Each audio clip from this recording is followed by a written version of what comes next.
La parole est à Monsieur le Président Philippe Vigier et à lui seul. Merci Monsieur le Président. Ma question s'adresse à Agnès Buzyn, la ministre des Solidarités et de la Santé. La situation des hôpitaux n'est plus tenable. Les blouses blanches sont à bout. De plus en plus de services d'urgence et de personnel sont en grève. Jeudi 14 novembre, une journée de mobilisation importante est tendue. Médecins, infirmiers, internes, tous s'unissent et nous interpellent pour sauver l'hôpital public. La Conférence nationale des doyens des facultés de médecine rejoint également le mouvement en organisant une journée faculté morte.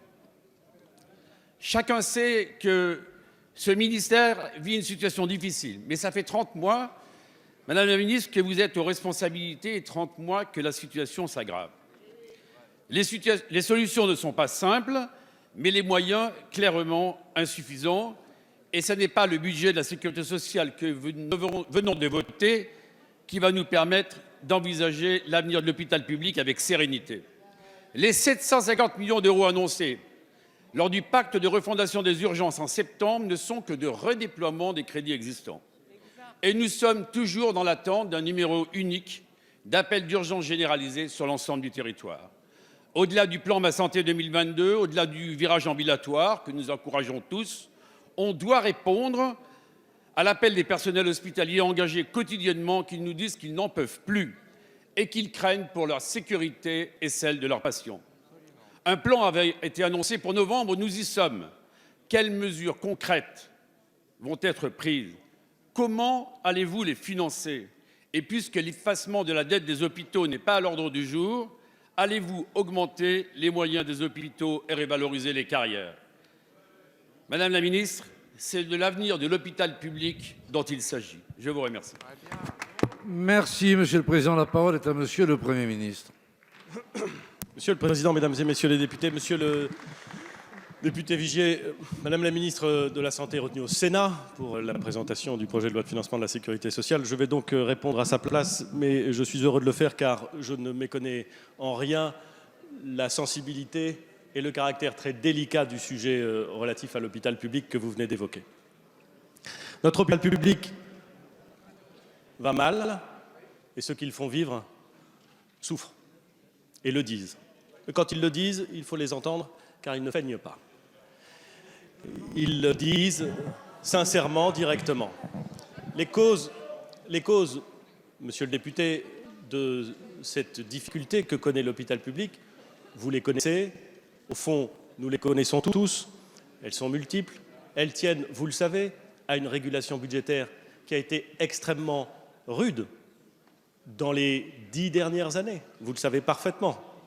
A-t-elle été trop rude? Il faudrait interroger tous ceux qui, à un moment, ont considéré qu'elle était nécessaire. Mais elle a été, il faut bien le reconnaître, très rude.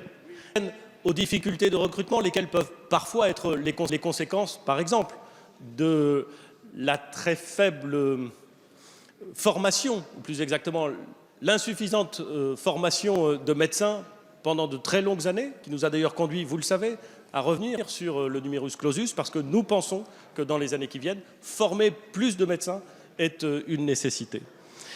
Un certain nombre, au fond, elle traduit une organisation du système de soins hospitalier et de ville, car les deux sont intimement liés, qui est à bout et qu'il faut revoir dans son ensemble. Alors, un certain nombre de réponses ont d'ores et déjà été apportées sur le plan financier d'abord. Nous avons augmenté, je dis nous, ce gouvernement, cette majorité, a augmenté ce que l'on appelle les tarifs hospitaliers. Vous savez parfaitement ce dont il s'agit. Il s'agit au fond de la rémunération des recettes d'un certain nombre d'hôpitaux. Nous les avons augmentés. Vous savez, comme nous, monsieur le député, que pendant 10 ans, ces tarifs avaient baissé. Et c'était un des éléments de la régulation budgétaire que l'on appliquait à l'hôpital public. Nous avons décidé de les augmenter et de les augmenter de 0,5% cette année, après 9 années de baisse.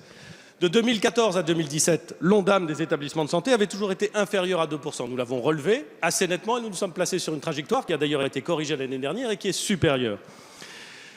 Mais j'ai parfaitement conscience que donner des moyens supplémentaires est à la fois indispensable, mais pas suffisant.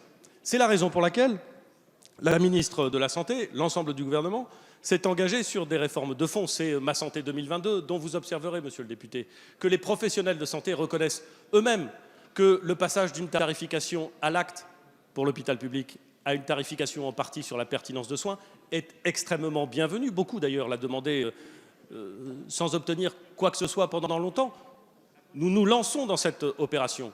Que le meilleur et la meilleure organisation entre la médecine de ville et la médecine hospitalière que nous appelons de nos voeux et qui est prévue dans Ma Santé 2022 va évidemment dans le bon sens. Que le pacte de refondation des urgences est indispensable, que ce soit dans son aspect immobilier, car la disposition des services doit pouvoir aider, ou dans la formation et dans l'organisation des services d'urgence.